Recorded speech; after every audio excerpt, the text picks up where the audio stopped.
Hi, எல்லோரும் எப்படி இருக்கீங்க? ஸோ கொஞ்ச நாள் ஆயிடுச்சு வீடியோஸ் போட்டு. சும்மா சின்ன சின்ன ஷார்ட்ஸை தான் போட்டுட்டு இருந்தேன். ஸோ இனிமேல் வீடியோஸ் கொஞ்சம் அப்லோட் பண்ணலான்னு சொல்லிட்டு. ஸோ நான் என்ன வீடியோ போடணுன்னு ஆக்சுவலாக ஆசைப்பட்டேன்னா, எனக்கு தெரிஞ்ச சின்ன சின்ன நல்ல விஷயங்கள், யூஸ்ஃபுல்லாக இருக்கிற மாதிரி விஷயங்கள்லாம் வந்துட்டு உங்கள் கூட ஷேர் பண்ணணும்னு எப்போவுமே நினச்சிருக்கேன். ஸோ அது டைமுக்கு ஏற்றபடி அதுக்கேற்ற மாதிரி ஒன்று ஒன்றா அப்லோட் பண்ணுறேன் நான். ஸோ இன்றைக்கி நம்ம ஃபஸ்ட்டு வந்து மங்களகரமாக ஒரு விஷயத்தை ஆரம்பிக்க போகிறோம். ஸோ அது என்னன்னா, நான் எதை பற்றி பேச போகிறேன்னா, இந்த மஞ்சள் பற்றி தான் பேச போகிறேன். இந்த மஞ்சள் வந்து உங்களுக்கு நார்மலாக தெரியும். நம்ம இதை என்ன பண்ணிடுறோன்னா, ஷாப் போயிட்டு பேக்கெட்டாக வாங்கி நம்ம யூஸ் பண்ண ஆரம்பிச்சிடுறோம். ஆக்சுவலாக நம்ம வந்து அந்த மாதிரி நம்ம பண்ணக்கூடாது. பிகாஸ் பேக்கெட்டாக யூஸ் பண்ணுறதுனால இதுலேருந்து கிடைக்கக்கூடிய முழு சத்து நமக்கு கிடைக்கிறது இல்லை. ஆக்சுவலி நம்ம என்ன பண்ணலாம்னா, இந்த மாதிரி முழுசாக கட்டியாக விற்கிற மஞ்சத்தூளை வந்து நம்ம ஃபேமிலிக்கு தேவையான மாதிரி 1/4 கிலோ 1/2 கிலோன்னு சொல்லி வாங்கி அதை வந்து மாவு மில் இருக்குன்னு நம்ம மாவெல்லாம் போய் அரைப்போம், மிளகாத்தூள் அதெல்லாம் அரைப்போம். அந்த கடையில் கொடுத்து அரைச்சி அதை பாக்ஸ் போட்டு ரொம்ப லாங் பீரியடுக்காக வச்சுக்காம உங்களுக்கு 1 மந்த்துக்கு எவ்வளோ தேவைன்ற மாதிரி குவான்டிட்டி மாதிரி. ஏன்னா இது எதனால் நான் குவான்டிட்டி வந்து சொல்கிறேன்னா, ஒரிஜினலாக நம்ம அரைக்கும் போது சீக்கிரமாக நமக்கு பூச்சி வந்துடும்.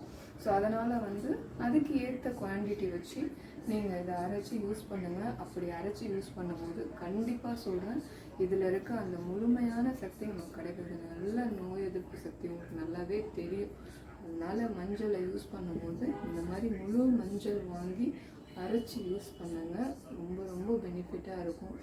அது நம்ம பிளட் பியூரிஃபை அது எல்லாத்துக்குமே நல்லது.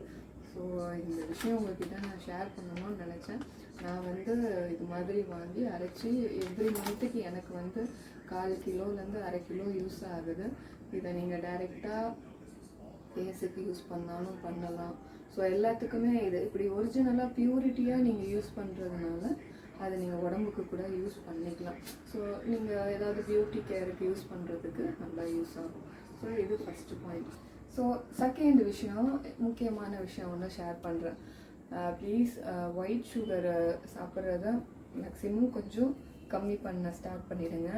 ஏன்னா இன்றைக்கி இருக்கிற காலகட்டத்துக்கு ஒயிட் சுகர் தான் நிறைய பிரச்சனையை உண்டாக்குது.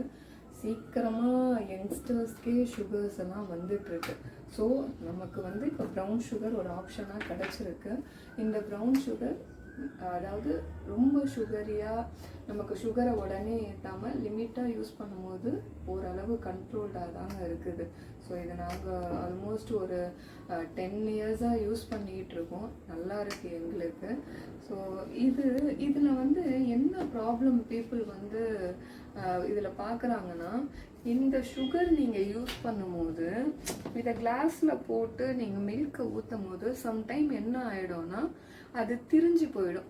இது எதனால் இந்த விஷயத்தை நான் உங்ககிட்ட ஷேர் பண்ணுறேன்னா, வாட்ஸ்அப்பில் எனக்கு வந்து நீங்கள் இதை யூஸ் பண்ணுறீங்க, உங்களுக்கு இப்படி இருக்குதா அப்படி சொல்லி என்னை கேட்குறாங்க. அப்படி கேட்டதை வச்சு தான் இதனால இவங்க இந்த ப்ராப்ளம் வந்து ஃபேஸ் பண்ணிக்கிட்டு இருக்காங்கன்னு எனக்கு தெரிய வந்தது. ஸோ இதுக்கு என்ன ஒரு நல்ல விஷயம் இருக்குன்னா, இப்போ இந்த ப்ரௌன் சுகர் நீங்கள் வந்து கிளாஸில் போட்டு அதில் கொதிக்க பாலும் காஃபி தூளும் போட்டு ஆட் பண்ணும்போது அது திரிஞ்சு போயிடும். அதுக்கு பதில் என்ன பண்ணுவோன்னா, இப்போ இந்த சுகர் உங்களுக்கு தேவையான அளவு நீங்கள் போட்டுக்கிட்டு ஒரு கிளாஸில் சும்மா கொஞ்சமாக அதில் வந்து கொஞ்சமாக வாட்டர் போட்டுட்டு அதை நல்லா மிக்ஸ் பண்ணிவிடுங்க. இப்போ உங்களுக்கு தேவையான காஃபி தூளும் பாலும் போட்டு நீங்கள் ஆற்றி குடிச்சு பாருங்கள், அந்த பால் திரிஞ்சே போகாது. இது வந்து எனக்கு தெரிஞ்சது, நான் யூஸ் பண்ணிட்டு இருந்தது, நிறைய பேருக்கும் நான் சொன்னேன். ஈவன் இதை விற்கிற ஷாப்புக்காரே வந்து என்கிட்ட இது மாதிரி கேட்குறாங்கன்னு சொல்லி அந்த டிப்ஸ் நான் சொன்னேன். ஸோ இந்த டிப்ஸ் வந்து உங்களுக்கு கண்டிப்பாக யூஸ்ஃபுல்லாக இருந்திருக்கும். இது மாதிரி என்னோட அனுபவ ரீதியாக நான் தெரிஞ்சுக்கிட்ட விஷயங்களை உங்ககிட்ட நான் இனிமேல் ஷேர் பண்ணுறேன். ஸோ இந்த டிப்ஸ் எல்லாம் உங்களுக்கு ரொம்ப யூஸ்ஃபுல்லாக இருக்கும்னு நினைக்கிறேன். Thank you so much. எப்போவும் எனக்கு சப்போர்ட்டிவாக இருங்க. தேங்க்யூ. பை.